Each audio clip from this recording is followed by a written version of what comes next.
Nadaling makalimutan na 3 linggo na pala ako walang ibang nakikitang tao. And it's detrimental to health. Actually, to mental health. So today's topic is... Hidden challenges of freelancing. Madami yun. Madami yun. Hidden eh. Ito yung mga bihirang mapag-usapan kasi a lot of the challenges naman ng freelancing, alam na lahat ng tao eh. Particularly yung pera.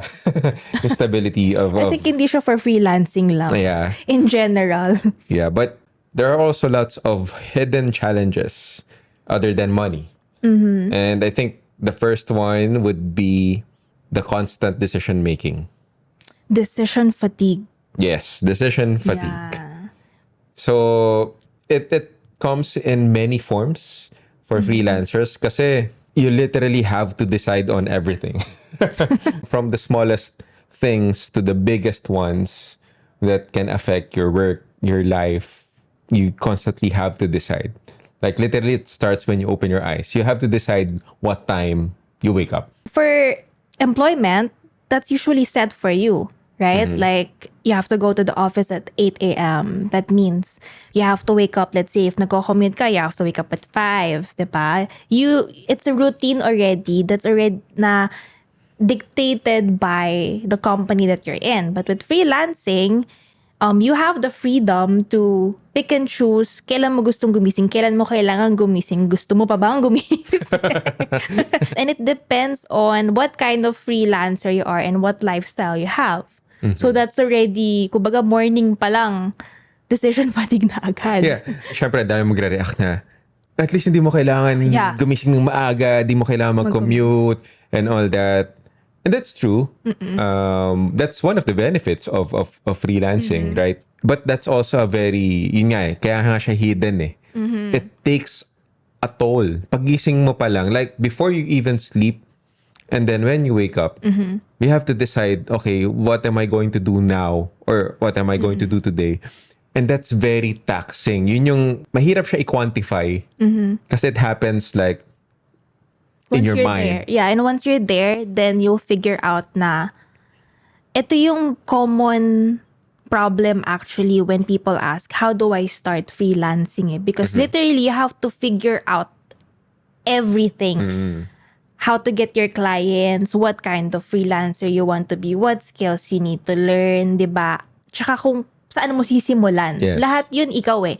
There's no boss to tell you, oh, you start with this, and then you do this next, and then next, eto na. Wala kang guidelines, wala kang rules. Sure, you can search on YouTube, like, let's say you wanna become a graphic designer, diba? May guidelines yan. You can watch YouTubers. Pero, ultimately, you need to decide pa din, anong YouTube video panonoorin mo? Ano yung susundin mo doon? How are you gonna implement that in your life? Anong priority mong unahin, diba? Lahat yun eh. Wala kang pagtatanungan kung, diba? At wala rin magdedictate sa'yo ano ba talaga uunahin mo? Yes.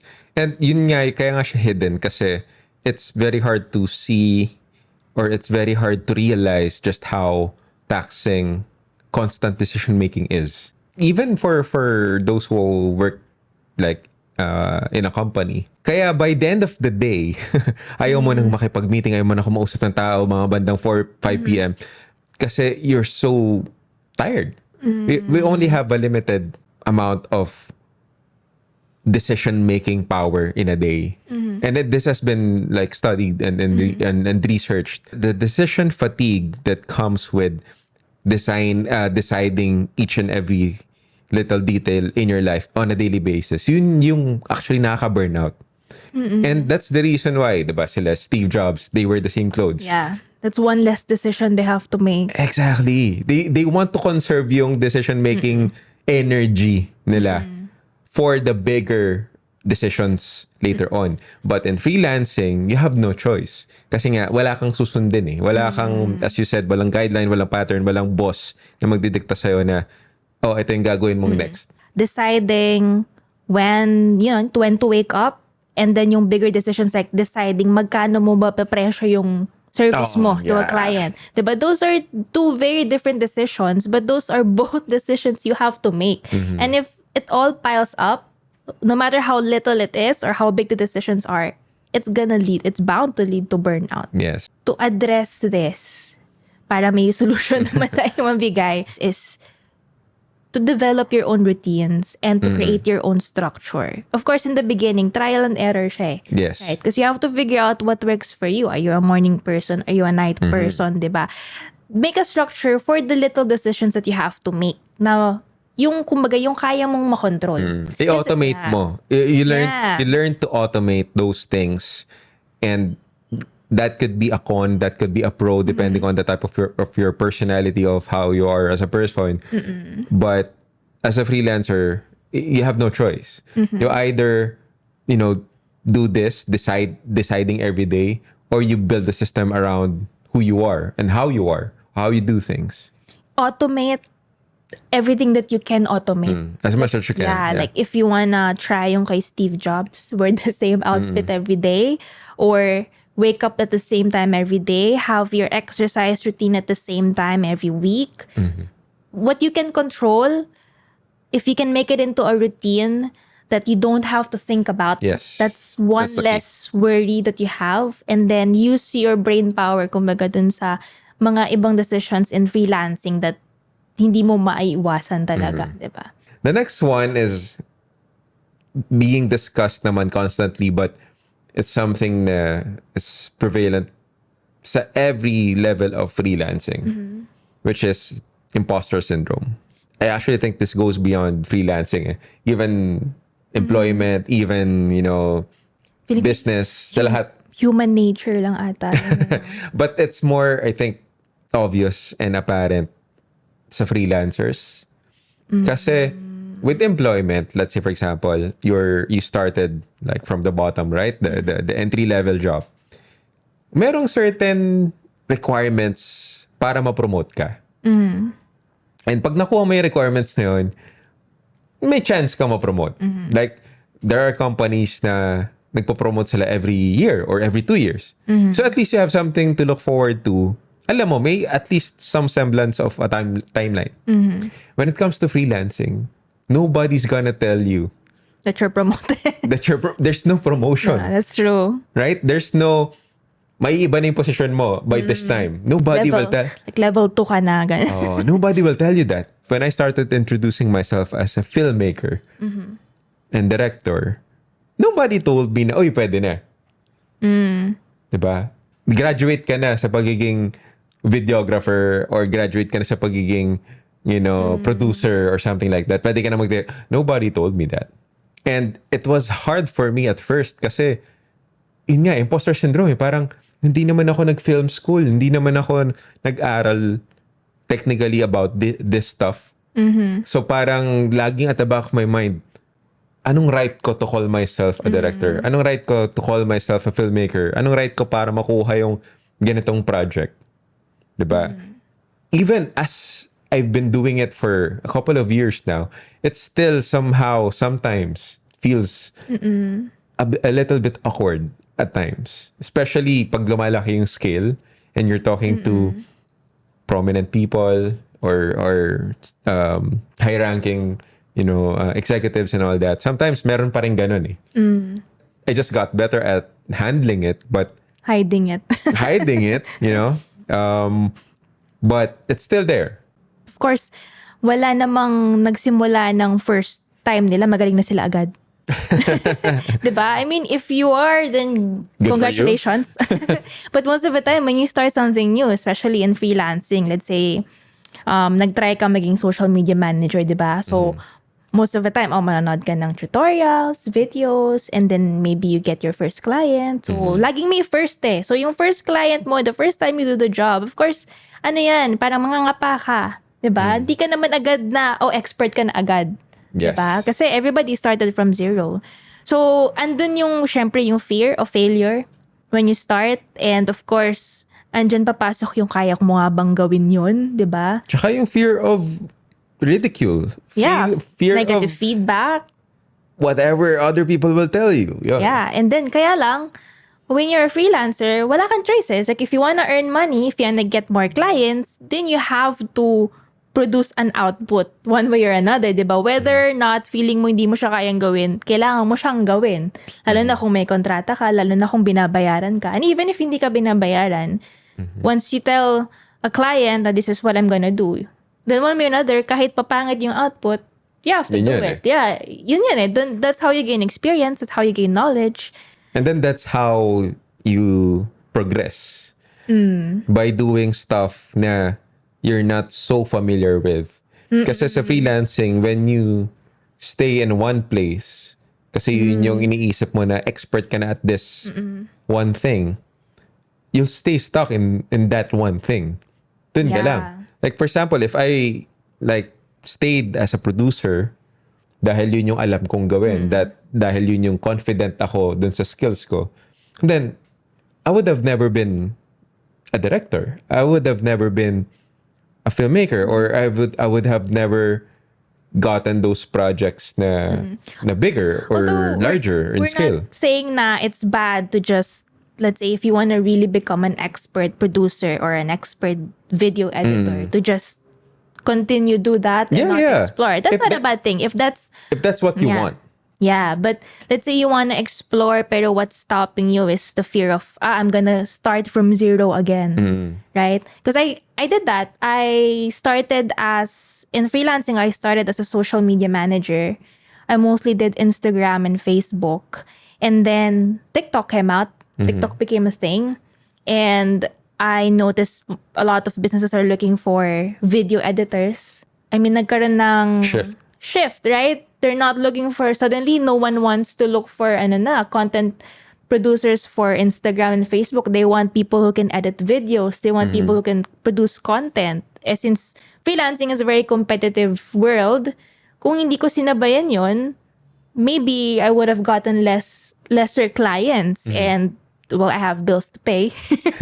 So I started learning video editing. But of course, at first, I don't know what I'm doing. I'm back to zero. I'm not good at this. And then, dyan papasok yung you're gonna start comparing yourself to other freelancers. Diba? Kaya lang, it's something that's normal to feel, but also it's just something that you have to go through if you really want to learn the craft. Yeah. You have to accept na you're starting from zero, but you're not gonna be zero forever. And that's the key, I guess, when it comes to imposter syndrome. The way to handle it, at least one of the ways to handle it, is to not be afraid to become a beginner again.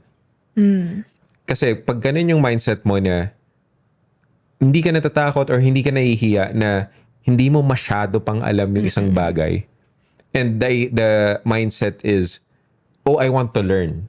Oh, I'm bound to make mistakes. Kasi syempre nagsisimula pa lang ako. Once that's the direction or the way you think, then the pressure is less.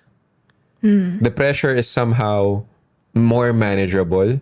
Kasi when you go into something, like for example, if there's a big project, right? And you want to get it. The reason that most of us feel the imposter syndrome is we want to get the project and then perform the best way possible. And nandun yung pressure sa sarili, nandun yung iniisip mo, ano yung isipin ng ibang tao, ano yung isipin ng client, and all that. And then it becomes overwhelming. Of course, you shouldn't get a project that you don't know how to do, or wala kang kaalam-alam, you get it. Yeah, kailangan self-aware ka din naman. Yeah. But at the same time, you can also get help. You can get mentors, you can hire people who are more knowledgeable than you. Diba? So, I guess that's the one of the things that I implement or think about whenever I feel like I want to level up or I want to explore or want to try something new and that imposter syndrome becomes apparent. I start thinking about, okay lang naman maging beginner. Okay lang naman magkamali. Sino ba nagsabing ikakaguho ng mundo pagka hindi ko alam kung paano to gawin? Sa akin naman, I guess what I do is constant movement, constant learning. So let's say I start to feel, imposter syndrome. Like, why am I here? Let's say I get a project and suddenly I'm doing a shoot na. What am I doing here? What am I doing here? I just slowly, kumbaga, one task at a time. Right? One day at a time. Kumbaga, break it down into smaller chunks. Keep doing the work. And that gives me momentum. Diba? the little wins that you get from accomplishing a task, and then you go to the other task and the next task. And before you know it, you don't have time to even think about imposter syndrome. Yeah. Basically, keep yourself busy. Keep yourself busy. Yeah. If you feel imposter syndrome as, let's say, a video editor, edit videos. Keep editing videos kasi that's the only way naman to gain knowledge and experience and get good at something is you keep doing it. Pero once you stop and be idle and your brain's gonna go places thinking all the negative things na hindi pa naman nangyayari to begin with it. Basically. Diba? I feel as with any, for overthinkers out there, I think that's my biggest tip is keep moving. It also helps to think that nobody gives a flying F, actually, most of the time. Actually, yeah. We also, that's why there's pressure and there's imposter syndrome kasi we're worried about what would other people think? What would other people say? Newsflash, they're not thinking about you. Yeah, they're thinking about busy. themselves. They're busy living their lives. They're trying to earn a living, doing their own stuff. So most of the time, wala naman silang pakialam. So you're just thinking about things that don't exist. So that's a good lead up to the next challenge of freelancing, which is external and internal pressure. Like, as we mentioned kanina, di ba? Wala tayong boss. Wala tayong mag-e-evaluate. Hindi katulad sa kumpanya, laging may evaluation yan eh. Every month, quarter, annual. Tapos sasabihin nila, oh, dito ka mali, dito ka mahina, dito ka malakas, blah, blah, blah, blah. Either mapopromote ka or madedemote ka or whatever. Somebody is monitoring you. And you can stop thinking about it and just wait for their assessment, basically. Sa freelancing, walang ganun. The assessment and the evaluation comes from you. Yeah. Your client too, but mostly, actually, yourself. Yes, most of the time it's yourself. Kasi sometimes, eto sakit ko to eh. Tawag dito, advance ako mag-isip. Yung may project ka, right? And then you do the project and then you feel like the project is not doing as well as you want it to. So even before the client gives me feedback, my brain goes, oh my God, it's gonna fail. And I give myself negative feedback kahit wala pa namang nag-evaluate. Kasi I guess for my own standards, it's not meeting my own expectations. And that, quickly puts a toll on me. Diba? Nang wala pa wala pa naman nangyayari, diba? Mahirap nga kasing i-gauge eh. When you assess yourself, of course, you have certain biases. Either tama ba yung bias mo na yun or tama ba yung assessment mo yun. It's very, very hard to tell. There's, I guess, a delicate balance for that. Like, you have to constantly assess yourself, yes. But not to the point that it stresses you out and then it affects how you work. Ito, sa freelancers, right? Unless na lang na medyo delusional at medyo mahina rin yung client na nakuha mo, they have a fairly close assessment of your skills. And that's the reason they got you. I would like to assume na pinakita mo yung portfolio mo, pinanood nila or tinignan nila or nireview nila yung pinakita mo, nagkaroon kayo ng negotiations, dumaan sa proseso and all that. Diba? That's why they got you. They believe in you. So, the pressure to perform, wag mo nang dagdagan. Kasi, you should, divert that energy to producing the best possible outcome. Instead of trying to see whether that thing that you produced is good or bad. Like we mentioned a while ago, it's never gonna be 100% perfect, diba? And I feel like the key here is accepting that sometimes hindi talaga magmamatch. Let's say negative yung feedback ni client, diba? You cannot, just like in life, you cannot satisfy everybody. But that also doesn't mean that you're not good at your job. Yes. Diba? And it also doesn't mean na negative yung feedback sa'yo ni client na doesn't even mean that they're not gonna hire you again. It's just for that particular project, what you tried did not work. That's it. You don't have to put extra meaning to it na Yeah. I'm a failure as a video editor because this particular project did not work. Diba? So it's more of not taking it personally, I guess. Whether it's external or internal pressure. Kasi internal pressure, the way we look at ourselves. External pressure is the way we think other people Yes. look at us or assess what we have done. Even the clients that say negative feedback, how sure are you that they're right? Right? If they say na, ay, pangit yung gawa ko, it may be for them. But for other people, might be different. Of course, ang effect nun, probably di ka kukunin ulit. And that happens whether good or bad. That yung pag hindi pagkuha sa'yo or pagbigay sa'yo ng project, ang daming factors kung bakit. That's true. It's not just because hindi yung maganda gawa mo, pwedeng naubusan sila ng budget or iba na yung direction nila, whatever. So if you take it personally every single time, you'd quit. For example, if I'm feeling pressure sa isang project, let's say, I'll do something else for the meantime. Diversion. Yeah. I'll go back, let's say, I'm a filmmaker. Let's say, hindi natutuwa yung isang client sa ginagawa ko. I do a very small project on the side na walang pressure, walang client, walang anything, because it brings me back dun sa mindset na, oh, I love doing this. That's a really good tip. When I go back to that mindset and then come back and deal with this current project again, then I have a fresher mind. Hindi ka na negative vibes. Hindi ka na defeatist attitude. I think the best example for that is this very podcast. Kasi obviously, this is not for a client. This Exactly. is for us, right? This is for us and whoever's watching this right now. It's like we're talking about experiences in freelancing, but at the same time, it's sort of like a mini therapy session. Kasi it brings us, diba? It brings us back to like, why are we even doing this? Yeah. Why do we even want to get clients, diba? What are we even doing? Exactly. And like the things that we talk about here brings us back to our why. What makes us happy.